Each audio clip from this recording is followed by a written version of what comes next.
জাতিসংঘের ৭৯তম সাধারণ অধিবেশনে যোগ দিতে বাংলাদেশের অন্তর্বর্তী সরকারের প্রধান উপদেষ্টা ডক্টর মোহাম্মদ ইউনূস নিউ ইয়র্কে পৌঁছেছেন। রাতে জন এফ কেনেডি এয়ারপোর্টে তাকে স্বাগত জানান বিএনপির স্থানীয়। কি বলবো আসলে বলেন, যাতে বাঙালি তো আমরা স্বর্গে গেলেও ধানও ফানি, মানে এখনকার দৃশ্যপটগুলো জাস্ট।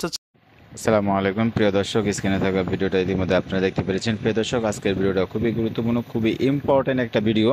প্রিয় দর্শক, আমরা বাংলাদেশের নাগরিক হয়ে থাকলে অবশ্যই আমরা ভিডিওটা দেখব এবং শেয়ার করব এবং ফার্স্ট ক্লাস দেখব। প্রিয় দর্শক, ডক্টর ইউনূস যখন আমেরিকায় গিয়েছেন, সেখানে গিয়ে কি হয়েছিল সেই ঘটনা নিয়ে বিস্তারিত জুড়ে এই ভিডিওতে আছে। আমরা সরাসরি ভিডিও স্ক্রিনে চলে যাই। জাতিসংঘের ৭৯তম সাধারণ অধিবেশনে যোগ দিতে বাংলাদেশের অন্তর্বর্তী সরকারের প্রধান উপদেষ্টা ডক্টর মোহাম্মদ ইউনূস নিউ ইয়র্কে পৌঁছেছেন। রাতে জন এফ কেনেডি এয়ারপোর্টে তাকে স্বাগত জানান বিএনপির স্থানীয় নেতাকর্মীরা। ডক্টর ইউনূসের সফরের প্রতিবাদ জানাতে সেখানে হাজির হন আওয়ামী লীগের কর্মী সমর্থকরা।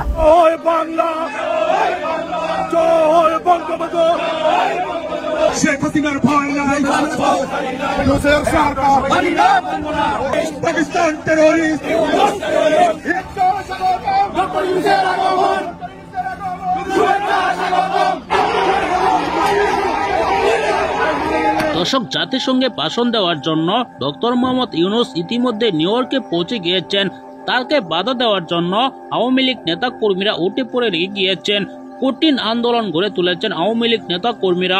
অন্যদিকে বিএনপি জামাত অবস্থান নিয়েছেন সেখানে।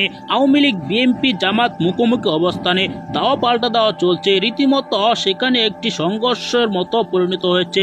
নিউ ইয়র্কের পুলিশ ইতিমধ্যে কয়েকজনকে গ্রেপ্তার করে নিয়েছেন। সেখানকার বর্তমান অবস্থা দেখলে আপনি রীতিমতো অবাক হয়ে যাবেন। অবশ্যই ভিডিওটি না টেনে শেষ পর্যন্ত দেখবেন। চ্যানেলে নতুন হলে সাবস্ক্রাইব করে রাখবেন পরবর্তী আপডেট পাওয়ার জন্য। জাতিসংঘের ৭৯তম সাধারণ অধিবেশনে যোগ দিতে বাংলাদেশের অন্তর্বর্তী সরকারের প্রধান উপদেষ্টা ডক্টর মোহাম্মদ ইউনূস নিউ ইয়র্কে পৌঁছেছেন। রাতে জন এফ কেনেডি এয়ারপোর্টে তাকে স্বাগত জানান বিএনপির স্থানীয় নেতাকর্মীরা। ডক্টর ইউনূসের সফরের প্রতিবাদ জানাতে সেখানে হাজির হন আওয়ামী লীগের কর্মী সমর্থকরা। জাতিসংঘের ৭৯তম সাধারণ অধিবেশনে যোগ দিতে নিউ ইয়র্কে পৌঁছেছেন বাংলাদেশের অন্তর্বর্তী সরকারের প্রধান উপদেষ্টা ও নোবেল বিজয়ী ডক্টর মোহাম্মদ ইউনূস। অধিবেশনে যোগ দেওয়ার পাশাপাশি আমেরিকার প্রেসিডেন্ট জো বাইডেনের সাথে গুরুত্বপূর্ণ বৈঠকে মিলিত হবেন বাংলাদেশের প্রধান উপদেষ্টা। বিমানবন্দরে ডক্টর মোহাম্মদ ইউনূসকে স্বাগত জানায় নিউ ইয়র্কের বিএনপির নেতাকর্মীরা। অধিবেশনে বক্তব্য দেওয়ার জন্য জেএফকে বিমানবন্দরে আগমন করছেন। আমরা তাকে স্বাগত জানাচ্ছি, কারণ এই বাংলাদেশের এই ভঙ্গুর রাজনীতি, ভঙ্গুর এই অর্থনীতিকে উজ্জীবিত করবার জন্য ডক্টর ইউনূস একটি যোগ্য প্রার্থী। যে গত ১৬ বছরের জঞ্জাল ভেঙে বাংলাদেশের মানুষ যে ঐতিহাসিক বিপ্লব করেছে, ছাত্র জনতা যে ঐতিহাসিক বিপ্লব করেছে, সেই বিপ্লবের ফসল বর্তমান সরকার। আমরা এই সরকার প্রধানকে স্বাগত জানাচ্ছি এবং আমরা বিশ্বাস করি এই সরকার প্রধান সমস্ত সংস্কার, প্রয়োজনীয় সংস্কার করে সুষ্ঠুভাবে একটা নির্বাচন দেবেন যথাসময়ে। বিএনপির কয়েকশো নেতাকর্মী বিমানবন্দরে হাজির হন। আজকে ডক্টর মোহাম্মদ ইউনূস যুক্তরাষ্ট্রে আসছেন, তাই বিএনপির পক্ষ থেকে এখানে আমরা হাজার হাজার নেতার কর্মী একত্রিত হয়েছি ডক্টর মোহাম্মদ ইউনূসকে স্বাগত জানানোর জন্য। অন্যদিকে ডক্টর মোহাম্মদ ইউনূসের আগমনের প্রতিবাদ জানায় আওয়ামী লীগের কর্মী সমর্থকরা। অবৈধ ডক্টর ইউনূস এ দেশে আসছে বাংলাদেশের ১৭ কোটি মানুষকে রিপ্রেজেন্ট করার জন্য। অবৈধভাবে সে আসতে পারে না, সে ১৭ কোটি মানুষকে রিপ্রেজেন্ট করে না, সে বাংলাদেশকে রিপ্রেজেন্ট করে না। সে নির্বোধের মতো জোরপূর্বক পশ্চিমা শক্তি এবং কিছু বাংলাদেশের যারা দেশ বিরোধী তাদের সহায়তায় এই কাজটি করছে। আমরা তাকে ধিক্কার জানানোর জন্য তার এই অবতরণে তার ধিক্কার জানাচ্ছি। এই খুনি ইউনূস জাতিসংঘের অধিবেশনে সে অংশগ্রহণ করার জন্য আজকে নিউ ইয়র্কে আসবে। আমরা নিউ ইয়র্ক মহানগর আওয়ামী লীগের, আপনারা জানেন, প্রত্যেকটা নেতৃবৃন্দ আমরা এই জেএফকে অবস্থান করছি, তাকে কালা পতাকা আমরা দেখাবো এবং সে অসাংগঠনিকভাবে কোনোভাবেই সে জাতিসংঘে স্পিচ দিতে পারবে না। প্রায় ২ ঘন্টা অবস্থানের পর তারা বিমানবন্দর ছেড়ে যান। বাংলাদেশের অন্তর্বর্তী সরকারের প্রধান উপদেষ্টা ডক্টর মোহাম্মদ ইউনূসকে স্বাগত জানাতে বিএনপির কয়েকশো নেতাকর্মী জেএফকে এয়ারপোর্টে হাজির হয়েছেন। অন্যদিকে আওয়ামী লীগ নেতাকর্মীরাও তাকে প্রতিবাদ জানাতে বিক্ষোভ মিছিল করছেন।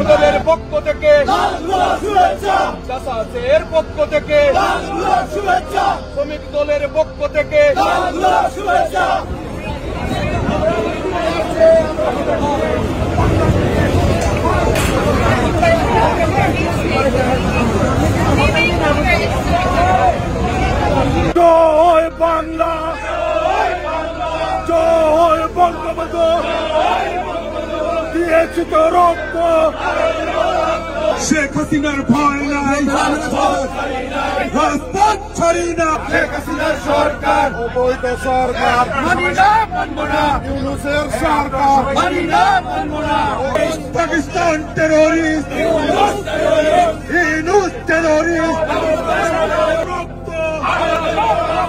রক্তের বন্যায় পুরের হাতিয়ার,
দর্শক, আপনারা জানেন বাংলাদেশের ইতিহাস সৃষ্টি করা একজন ব্যক্তির নাম হচ্ছেন ডক্টর মোহাম্মদ ইউনূস। তিনি বাংলাদেশের হয়ে এই প্রথম ডক্টর মোহাম্মদ ইউনূস তিনি যুক্তরাষ্ট্র একজন প্রেসিডেন্টের সাথে সাক্ষাৎ করছেন। জো বাইডেনের সাথে সরাসরি দ্বিপাক্ষিক বৈঠক করবেন তিনি জো বাইডেনের বাসায়। ইতিপূর্বে বাংলাদেশের কোনো ব্যক্তি এরকমভাবে সাক্ষাৎ করতে পারেনি। এরই মাঝে কিন্তু শোনা যাচ্ছে আরও অনেক বিশিষ্ট নেতাদের সাথে তিনি সাক্ষাৎ করবেন, যা শেখ হাসিনা তো দূরের কথা, অন্য কোনো প্রধানমন্ত্রী এরকম সাক্ষাৎ করতে পারেনি, নরেন্দ্র মোদীও পারেনি বলে জানা যাচ্ছে। দর্শক, সেই ব্যক্তিকে কিনা আওয়ামী লীগের দালালেরা তাকে বাধা দেওয়ার জন্য নিউ ইয়র্কের বিমানবন্দরে আন্দোলন করছে। তাদেরকে প্রতিহত করার জন্য কঠিনভাবে আন্দোলন করছেন বিএনপি জামাতের নেতাকর্মীরা। বিএনপি জামাত যেহেতু আছে, তাহলে ডক্টর মোহাম্মদ ইউনূসের কোনো ভয় নেই, তারাই তাদেরকে সরিয়ে দিচ্ছে সেখান থেকে। দর্শক, আপনারা এই ভিডিওতে দেখাচ্ছেন রীতিমতো একটি সংঘর্ষের ভাব সেখানে তৈরি হয়েছে। দর্শক, ডক্টর মোহাম্মদ ইউনূসকে যে আওয়ামী লীগ বাধা দিচ্ছে, আপনি কি মনে করছেন? সেটি কি ঠিক হচ্ছে কিনা? আপনার মূল্যবান মতামতটি কমেন্টে জানাবেন। পরবর্তী ভিডিও পাওয়ার জন্য চ্যানেলটিকে সাবস্ক্রাইব করে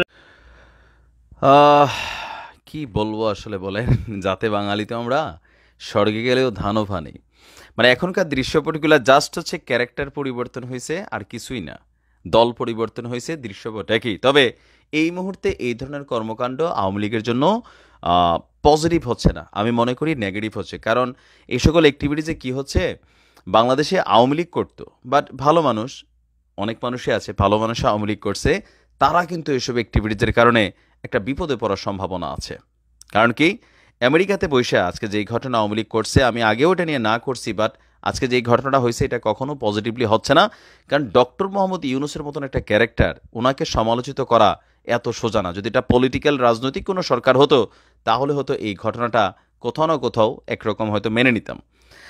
জাতিসংঘের সাধারণ অধিবেশনে যোগ দিতে আপনারা জানেন যে আজকে ডক্টর মোহাম্মদ ইউনূস তিনি নিউ ইয়র্কে পৌঁছেছেন, আর তার সাথে সফরসঙ্গী যারা আছেন তারা কাতার এয়ারওয়েজের একটি বাণিজ্যিক ফ্লাইটে নিউ ইয়র্ক সময় রাত 10:10 নিউ ইয়র্কের জন এফ কেনেডি আন্তর্জাতিক বিমানবন্দরে অবতরণ করেন।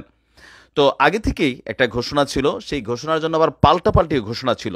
তো সেইটারই বাস্তবতা আমরা দেখলাম যে প্রধান উপদেষ্টা অধ্যাপক ডক্টর মোহাম্মদ ইউনূসের আগমনকে কেন্দ্র করে আজকে যুক্তরাষ্ট্রের নিউ ইয়র্কের জন এফ কেনেডি আন্তর্জাতিক বিমানবন্দরে একদিকে আনন্দ সমাবেশ করছে বাংলাদেশ জাতীয়তাবাদী দল এবং কি আরও অনেকে সেখানে, এবং পাশাপাশি একই সঙ্গে সেখানে ব্যাপক বিক্ষোভ সমাবেশ করেছে যুক্তরাষ্ট্র Awami League.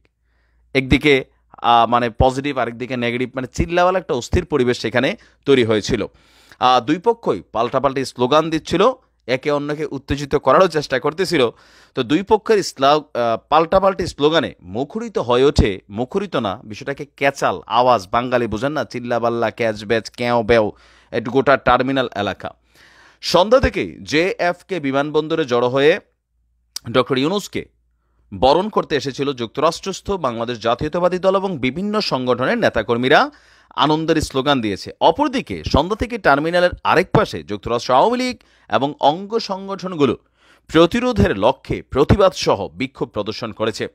John F Kennedy আন্তর্জাতিক বিমানবন্দরে জাতিসংঘে বাংলাদেশের রাষ্ট্রদূত এবং স্থায়ী প্রতিনিধি মোহাম্মদ আব্দুল মুহিত, যুক্তরাষ্ট্রে বাংলাদেশের ভারপ্রাপ্ত রাষ্ট্রদূত ডিএম সালাউদ্দিন, তারা বিমানবন্দরে প্রধান উপদেষ্টাকে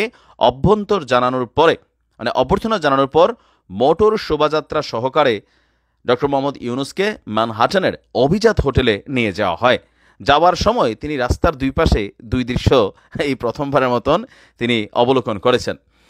আর এখানে আজকে আপনার আগামী 27শে সেপ্টেম্বর সকাল 10টায় সাধারণ পরিষদের অধিবেশনে তিনি ভাষণ দিবেন। ওই দিনও আবার আওয়ামী লীগ বিএনপির একটা পাল্টাপাল্টি সমাবেশ আছে। আর এই বিষয়গুলোকে ফোকাসে রেখে মার্কিন যুক্তরাষ্ট্রের সরকার ডক্টর মোহাম্মদ ইউনূসের নিরাপত্তায় সেখানে বাড়তি প্রটোকল তারা কিন্তু দিয়েছে, যেন কোনো ধরনের ঘটনা সেইখানে না ঘটে। তবে এগুলো ঘটাইয়া আদৌ কি কোনো কিছু হবে?